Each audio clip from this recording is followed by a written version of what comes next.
ഓരോ ദിവസം കഴിയുന്തോറും UAE അന്താരാഷ്ട്ര ഭൂപടത്തിൽ പ്രത്യേക ശ്രദ്ധ നേടുന്നൊരു കാര്യം, എവിടെയെങ്കിലും ഒരു കലാപമോ പ്രകൃതിക്ഷോഭമോ യുദ്ധമോ ക്ഷാമമോ ഒക്കെ ഉണ്ടായാൽ അവിടേക്ക് ആദ്യമായിട്ട് സഹായം എത്തിക്കുന്ന വിധത്തിൽ UAE വളർന്നിരിക്കുന്നു. ഇതിപ്പോൾ എല്ലായിടത്തും ചർച്ചാ വിഷയമായി മാറിയിരിക്കുന്ന, പ്രതീക്ഷാ നിർഭരമായി മാറിയിരിക്കുന്നൊരു കാര്യമാണ്. ഇപ്പോഴിതാ സോമാലിയയിൽ വെള്ളപ്പൊക്കം. ആഫ്രിക്കയാവട്ടെ, മിഡിൽ ഈസ്റ്റ് ആവട്ടെ, എവിടെയാണെങ്കിലും ഏഷ്യയിലാവട്ടെ സഹായം എത്തിക്കണോ, ആദ്യം തന്നെതായിപ്പോൾ സോമാലിയിലേക്ക് 700 ടൺ ഭക്ഷ്യവിഭവങ്ങളും അത്യാവശ്യ സാധനങ്ങളുമൊക്കെ എത്തിച്ചു കൊടുത്തുകൊണ്ട് UAE പുതിയ മാതൃക കാണിച്ചിരിക്കുകയാണ്. ഇപ്പോൾ എല്ലാ രാജ്യങ്ങളും ഇങ്ങനെ സഹായം എത്തിക്കുന്നതിൽ UAE മോഡലാക്കി വെച്ചുകൊണ്ട് അതിനെ പിൻപറ്റുന്ന രീതിയിൽ എല്ലാവരും ഒത്തുചേർന്ന് നിന്നാൽ പ്രശ്നങ്ങളൊക്കെ പരിഹരിക്കാൻ കഴിയും. അതിനാദ്യം വേണ്ടത് ഫുഡാണ്, അതിൻ്റെ സപ്ലൈ ആണ്, അത്യാവശ്യ വസ്തുക്കളാണ്, മരുന്നുകളാണ്. ഇങ്ങനെയുള്ള രൂപത്തിലേക്ക് മനസ്സിനെ സെറ്റ് ചെയ്യാൻ തുടങ്ങിയിരിക്കുന്നു. അതിന് UAE വലിയ മാതൃകയും വഴികാട്ടിയുമായി മാറിയിരിക്കുന്നു എന്ന് നിസ്സംശയം പറയാം. ഇന്നലെ രാത്രി വളരെ സങ്കടകരമായൊരു കാര്യം നമ്മുടെ മുന്നിലെത്തിയത്, 40 വർഷത്തോളം UAEയിൽ കഴിഞ്ഞിരുന്ന സാമൂഹിക പ്രവർത്തന മേഖലയിൽ മാതൃക കാണിച്ചിരുന്ന മിസ്റ്റർ K. കുമാർ, കൃഷ്ണമൂർത്തി കുമാർ എന്ന് അറിയപ്പെടുന്ന K. കുമാർ, അദ്ദേഹം ഇന്ത്യൻ കമ്മ്യൂണിറ്റി വെൽഫെയർ കമ്മിറ്റിയുണ്ട്, അതിൻ്റെയൊക്കെ തലപ്പത്ത് സേവനമനുഷ്ഠിച്ചു. ആയിരക്കണക്കിന് നിസ്സഹായരായ ആൾക്കാർക്ക് സഹായം എത്തിക്കാൻ വേണ്ടി പ്രയത്നിച്ചു. അദ്ദേഹത്തിൻ്റെ ഭാര്യ ബൃന്ദാകുമാരി, രണ്ടുപേരും ഈ UAEയിൽ നിന്ന് റിട്ടയർ ചെയ്തിട്ട് കഴിഞ്ഞ 7-8 വർഷമായി അമേരിക്കയിലാണ്. കാലിഫോർണിയയിൽ വെച്ച് ഒരു 3 ദിവസം മുമ്പ് അദ്ദേഹത്തിൻ്റെ ഭാര്യ ബൃന്ദാകുമാരി മരണമടഞ്ഞു. അവർക്ക് കുറച്ച് അസുഖങ്ങളൊക്കെ ആയിട്ട് കിടപ്പിലായിരുന്നു. ആ സമയത്ത് മിസ്റ്റർ കുമാറും ഒരു അസുഖത്തെ തുടർന്ന് ആശുപത്രിയിൽ ICUവിലായിരുന്നു. മരണവിവരം തന്നെ കുമാർ അറിഞ്ഞിരുന്നില്ല. പക്ഷേ ആ മരിച്ച് ശവസംസ്കാര ശുശ്രൂഷകളൊക്കെ കഴിയുന്ന ആ നേരത്ത് തന്നെ കുമാറും മരണമടഞ്ഞു എന്ന വാർത്തയാണ് നമ്മൾ അറിയുന്നത്. അങ്ങനെ ആ ഭാര്യ ഭർത്താക്കന്മാർ 3 ദിവസത്തെ ഇടവേളയിൽ നമ്മെ വിട്ടുപിരിഞ്ഞു പോയി എന്നുള്ളത് പ്രവാസ ലോകം വളരെ വേദനാജനകമായ വാർത്തയായിട്ടാണ് കാണുന്നത്. അതിന് കാരണവുമുണ്ട്. 40 വർഷം, അവർക്ക് രണ്ടുപേർക്കും 76 വയസ്സ് വീതമാണ്. കല്യാണം കഴിച്ചിട്ട് 54 വർഷങ്ങൾ കഴിഞ്ഞിരിക്കുന്ന ആളുകളാണ്. അതിൽ 40 വർഷത്തിലധികം അവർ UAEയിൽ ജീവിച്ചവരാണ്. അപ്പോൾ ഈ സാഹചര്യത്തിൽ മലയാളികളായ ഒരുപക്ഷെ ഈ പറയുന്ന കാലഘട്ടത്തിൽ ഇവിടെ കഴിഞ്ഞിരുന്ന എല്ലാവർക്കും അറിയാവുന്ന ആളാണ് കുമാറും.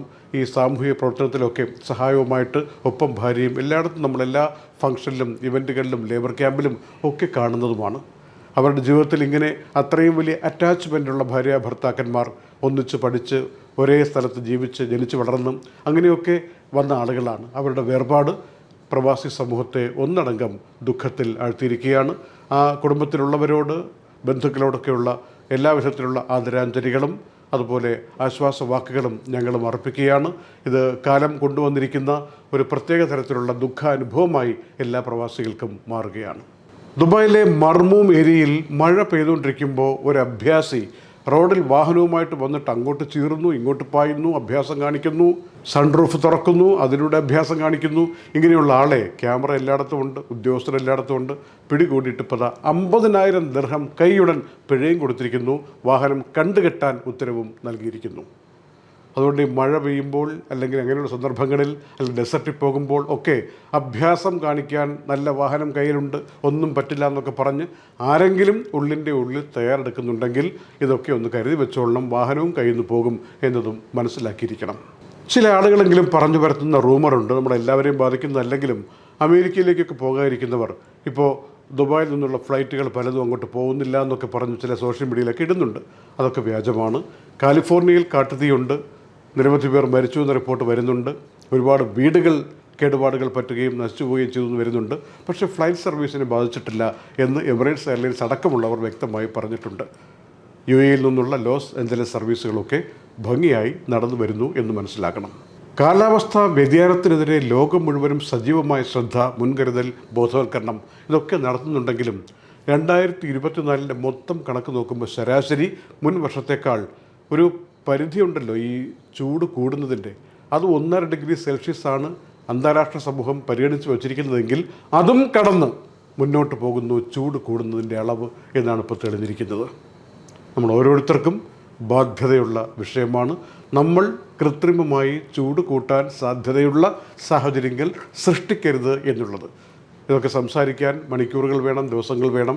ഏതായാലും ഓരോരുത്തർക്കും അവരവർക്ക് കഴിയുന്ന വിധത്തിൽ പ്രകൃതിയെ സംരക്ഷിക്കാൻ വേണ്ടി മനസ്സ് വെക്കണം എന്ന കാര്യം മാത്രം ഓർമ്മിപ്പിക്കുന്നു. ദുബായ് വാർത്തയുടെ ജനുവരി 10 നൈറ്റ് അപ്ഡേറ്റ് സമാപിക്കുന്നു. നന്ദി.